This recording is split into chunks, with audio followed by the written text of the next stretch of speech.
Captain Rex Kane stood on the bridge of the UES Titan, watching the stars through the viewport. The ship was on a routine patrol near the outer rim when the signal came through. It was weak, barely detectable, but the universal translator caught it immediately. "Help us," the voice cracked through static. "They are destroying everything. Please, someone help us." The communications officer, Lieutenant Fox, looked up from her station.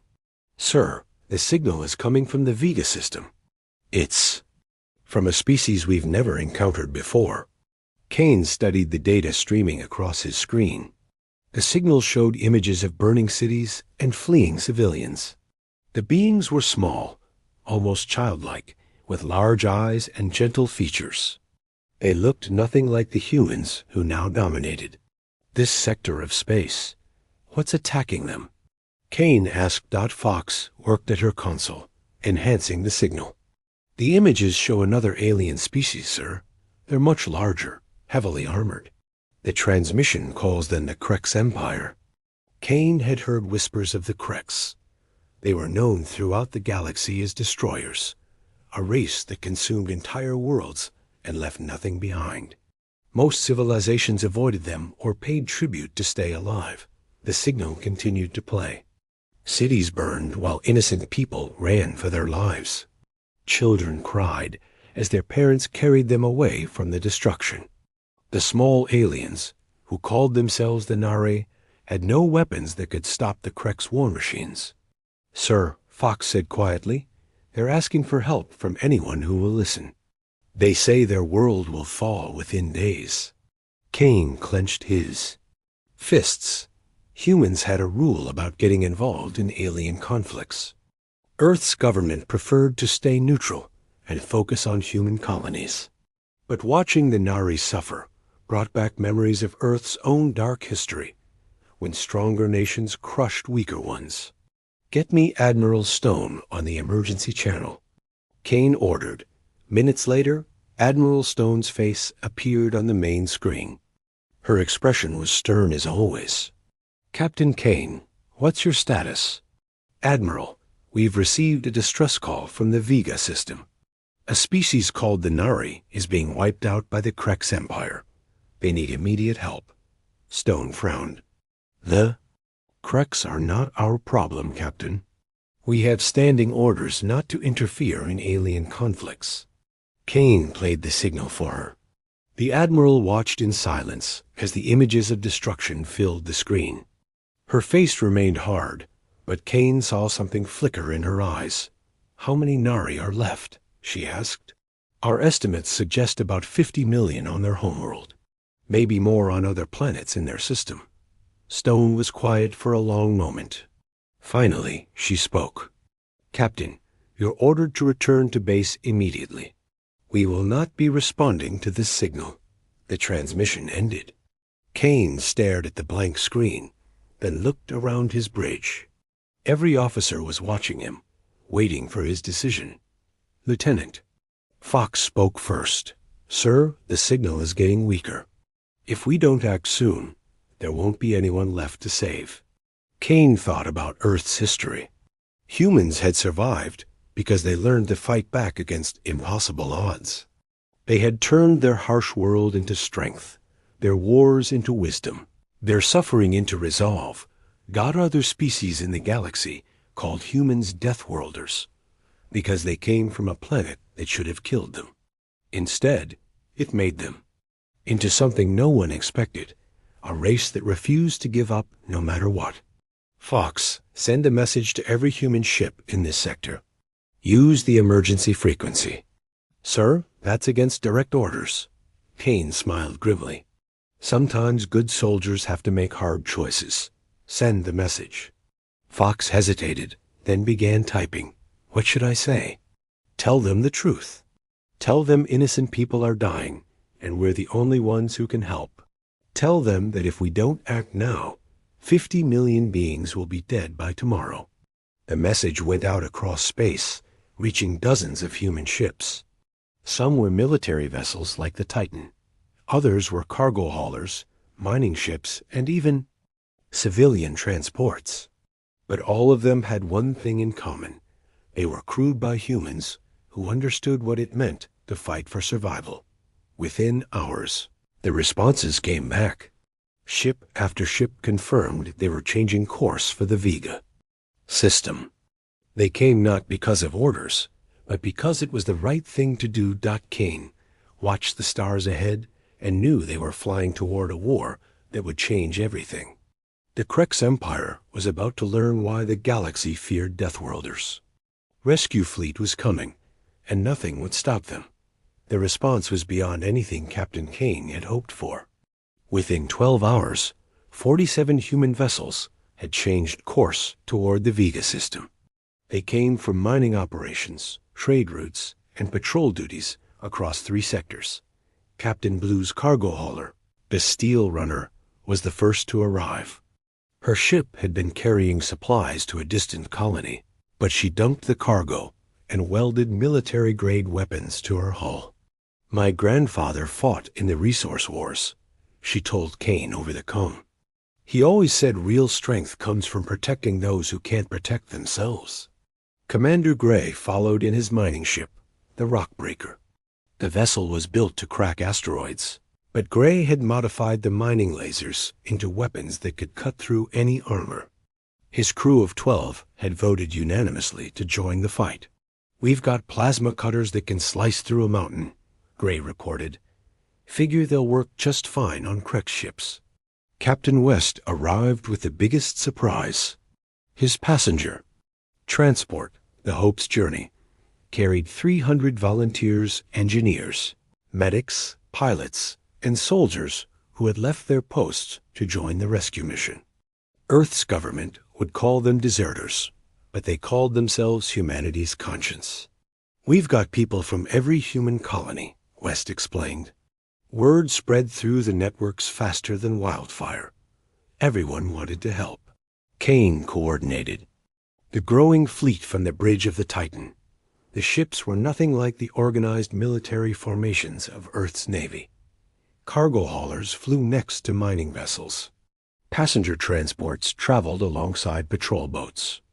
It looked like chaos, but Kane saw something else: determination. Lieutenant Fox worked around the clock, gathering intelligence on the Krex Empire. The data painted a grim picture.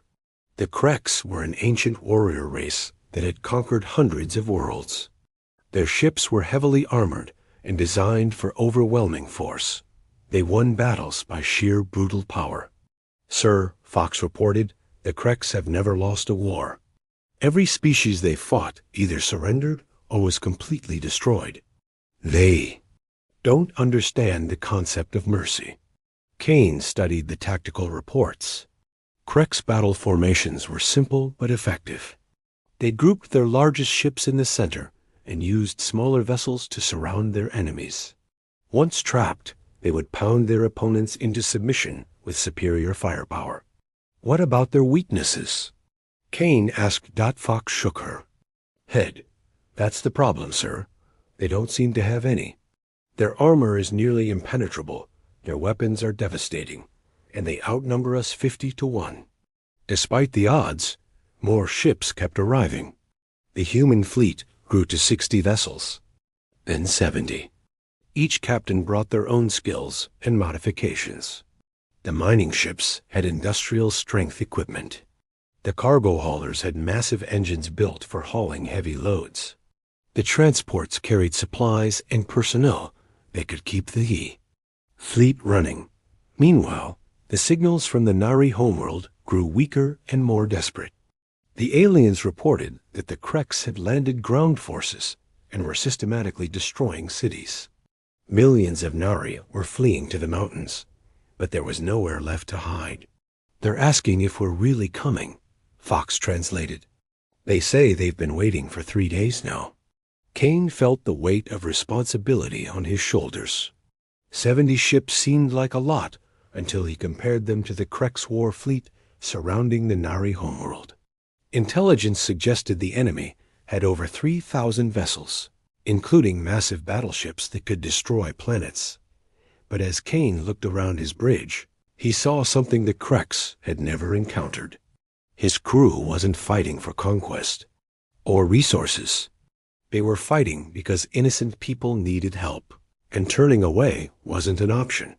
Captain Blue's voice came over the fleet frequency. All ships, this is Blue. We're entering the outer edge of the Vega system. Krex patrol ships detected us about an hour ago. Kane felt his pulse quicken. Any response from the enemy? Negative, sir. They're maintaining their siege positions around the Nari homeworld. Looks like they don't consider us a threat. Commander Gray laughed grimly. They're about to learn the biggest mistake you can make is underestimating a human who's decided to fight. Kane activated the fleet-wide comm system. All ships, this is Kane. We're about to enter combat with an enemy that's never been defeated. They have better ships, better weapons, and greater numbers. But they don't have what we have, the knowledge that some things are worth dying for. The human fleet pressed forward through space, 70 ships against an empire. The war was about to begin. The Vega system looked like a vision of hell. The Nari homeworld hung in space surrounded by hundreds of Krex warships. The planet's surface glowed with fires from burning cities, while massive enemy vessels continued their bombardment from orbit. Captain Kane studied the tactical display from the bridge of the Titan. The Krex fleet was arranged exactly as intelligence had predicted, heavy battleships in the center, medium cruisers forming a protective ring, and fast attack ships patrolling the outer edges. They're not even trying to hide, observed Lieutenant Fox. It's like they want us to see how hopeless this is. Kane counted the enemy vessels on his screen. Over 2,000 ships, some larger than anything in the human fleet. The largest Krex battleship was 3 times the size of the Titan, bristling with weapons that could vaporize a city. Captain Blue's voice crackled over the comm. Kane, we're picking up transmissions from the planet. The Nari are saying goodbye to each other. They think we're not coming. Tell them to hold on, Kane replied. We're about to announce our arrival. The human fleet had spread out during their approach, using the system's asteroid belt as cover. 70 ships might seem small compared to the Krex armada, but Kane had a plan that didn't rely on matching firepower. Commander Gray reported in from his position near the largest asteroids. Mining charges are set and ready, sir. We've got enough rock to make things very interesting. Kane smiled grimly. Humans had learned warfare on a planet where everything tried to kill them. They had fought with sticks and stones before they had steel and plasma. More importantly, they had learned to use their environment as a weapon. All ships begin Phase 1, Kane ordered. The attack began not with weapons, but with physics. Gray's mining ship fired charges that sent massive asteroids tumbling toward the Krex fleet. The rocks were slow and should have been easy to destroy, but there were hundreds of them, all moving in different directions. The Krex responded exactly as predicted.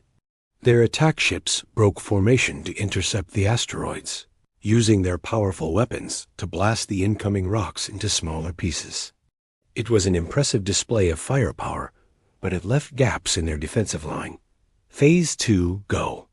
Kane commanded Captain West's transport ship, loaded with volunteers, suddenly accelerated toward one of the gaps. The Hope's journey wasn't built for combat, but it was fast and carried enough people to crew a dozen ships. As Krex vessels moved to intercept, the transport split open like a flower, releasing 30 small fighter craft that had been hidden inside. The Krex had never seen anything like it. Their weapons were designed to destroy large targets, not swarms of tiny ships that moved like angry insects. The human fighters dove between the massive Krex vessels, too small to hit effectively, but armed with precision weapons that could target critical systems. Captain Blue's cargo hauler joined the chaos, ramming directly into a Krex cruiser. Steel Runner's reinforced hull, built to survive asteroid impacts, punched through the enemy's armor like a missile. Blue and her crew abandoned ship in escape pods just before the collision, but the damage was done. Impossible, came a transmission from the Krex flagship. It was the first time they had bothered to communicate with the humans. You fight without honor, without order. Kane responded personally. We fight to save innocent lives.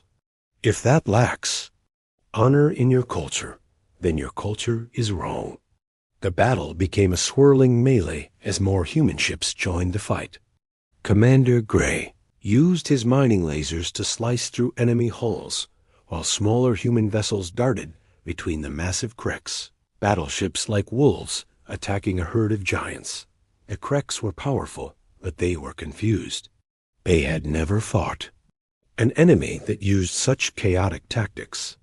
Their formations began to break down as captains tried to respond to threats coming from every direction at once. On the planet's surface, the bombardment had stopped. The Nari looked up at the sky and saw something they hadn't expected. Hope. The Krex fleet was too busy fighting to continue their attack on the surface. Sir, Fox reported excitedly, we're getting signals from the planet. The Nari are saying the Krex ground forces are retreating to defensive positions. Kane watched his tactical display as the human fleet continued its assault. They were taking heavy losses. 12 ships destroyed, dozens more damaged, but they were proving something important. The Krex could be hurt. The unstoppable empire could be stopped. All ships fall back to Rally Point Alpha, Kane ordered. We've done what we came to do. As the human fleet regrouped beyond the asteroid belt, they left behind something the galaxy had never seen before, a Krex fleet in retreat. News of the battle at Vega spread across the galaxy faster than light. For the first time in recorded history, someone had fought the Krex Empire and lived to tell about it. More importantly, they had forced the mighty Krex fleet to retreat, even if only temporarily. Captain Kane stood in the damaged bridge of the Titan, reading reports from across human space. The victory had cost them dearly. 12 ships destroyed and 30 more badly damaged.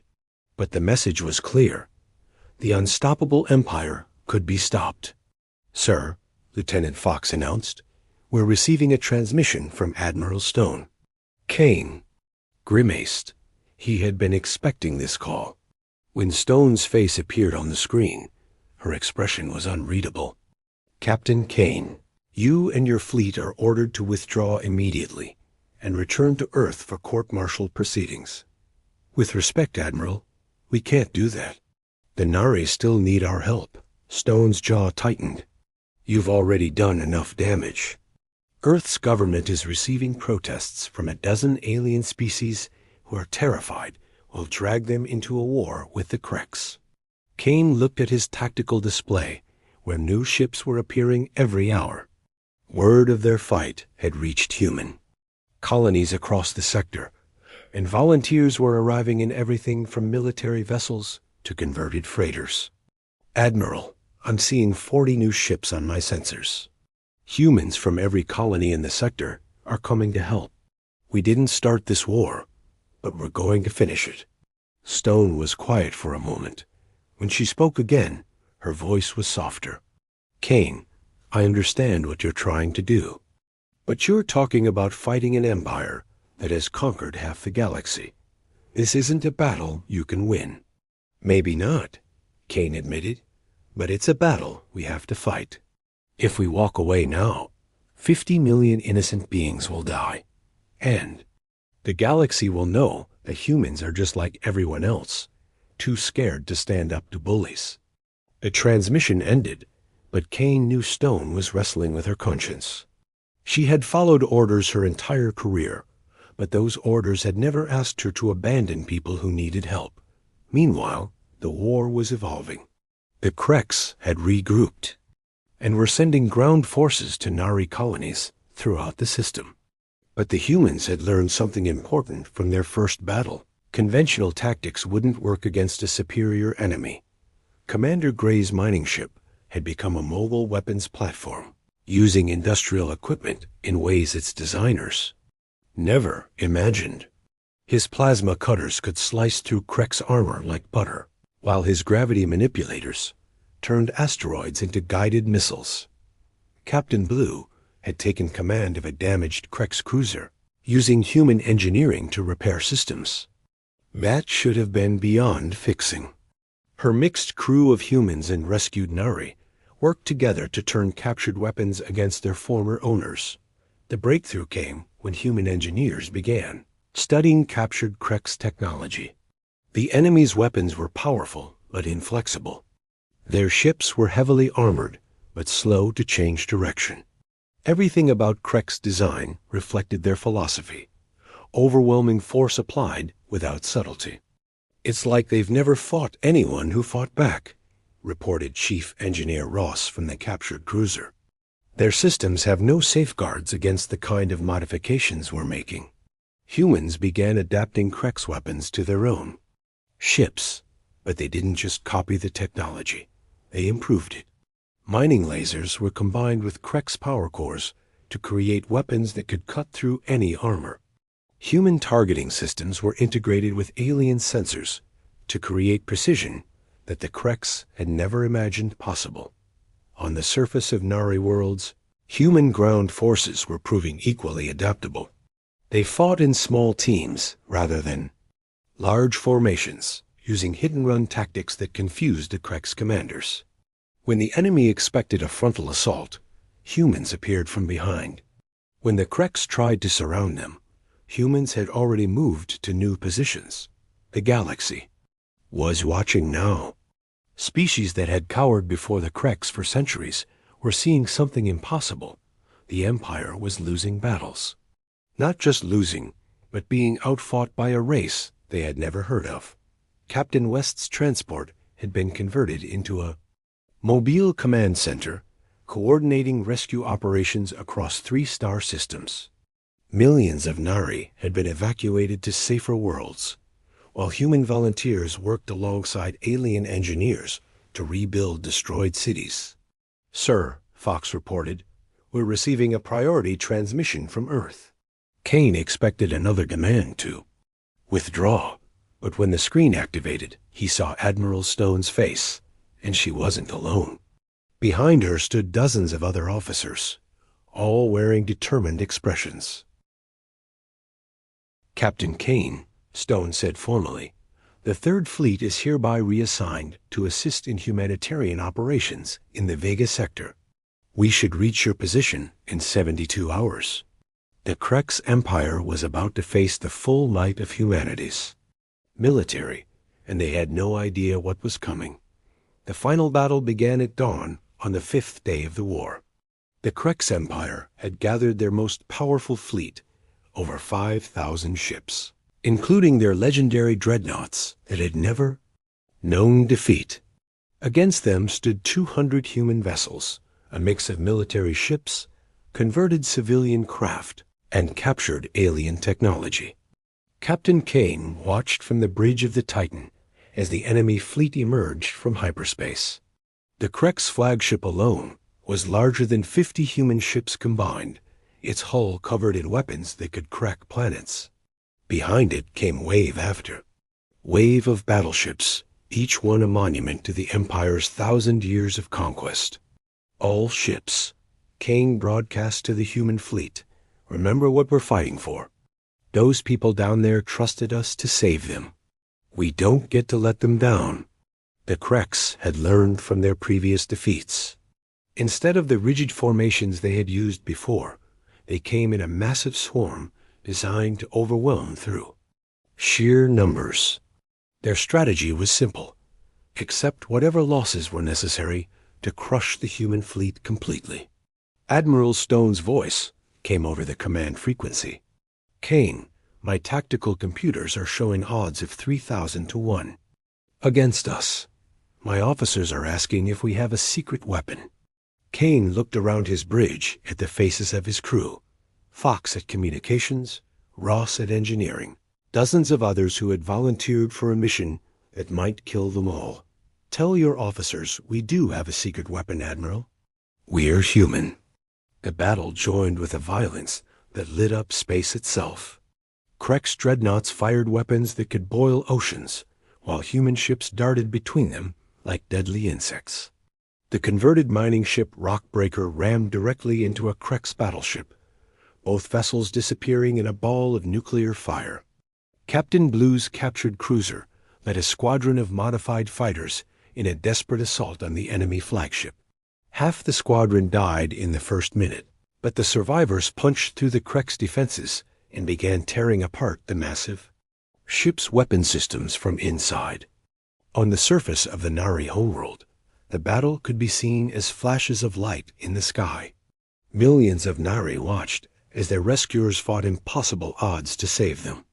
Children who had never seen war were learning what courage looked like. The turning point came when Commander Gray's engineering team achieved something that should have been impossible.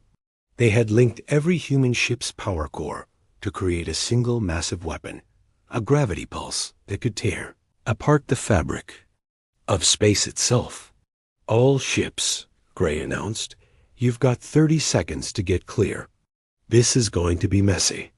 The pulse fired at the exact moment the Krex were pressing their final attack. Space itself seemed to bend and twist as the weapon struck the enemy fleet. Dozens of Krex ships were torn apart by forces they couldn't understand, while others were flung away like toys. But the victory came at a terrible price. The gravity weapon had drained every human ship's power core, leaving them defenseless. The surviving Krex vessels moved in for the kill, their weapons charging for one final barrage. That was when the impossible happened. Ships began appearing from hyperspace, not human ships, but vessels from dozens of alien species across the galaxy. The Nari's cousins from distant worlds, trade partners who had benefited from their kindness, even former enemies who had been moved by the human sacrifice. "This is Captain Vell of the Altair Defense Force," came a transmission. "We're here to finish what the humans started." The combined fleet of aliens and humans swept down on the remaining Krex vessels. The empire that had terrorized the galaxy for 1,000 years found itself facing something it had never encountered: species working together instead of cowering separately. The Krex flagship, burning and broken, sent one final transmission. "How?" the alien commander asked. "How did you unite them against us?" Kane answered personally. "We showed them that someone who fights for others is worth following." When the battle ended, the cost was clear. Half the human fleet was gone, including many of the volunteers who had answered the original call for help. But the Nari were free. The Krex Empire was broken, and the galaxy had learned something new. Captain West's transport ship, now serving as a refugee center, was filled with Nari families saying goodbye to their human rescuers. Children drew pictures of the strange aliens who had saved them, while adults tried to find words to express gratitude that went beyond language. "Sir," Fox reported quietly, "we're receiving signals from all over the galaxy. Dozens of species are asking if they can join some kind of alliance with humanity." Kane smiled as he watched the Nari homeworld healing beneath them. The war was over, but something better was just beginning. The galaxy had found its guardians, and they came from a small blue world that had taught them the most important lesson of all: some things are worth fighting for, no matter the cost.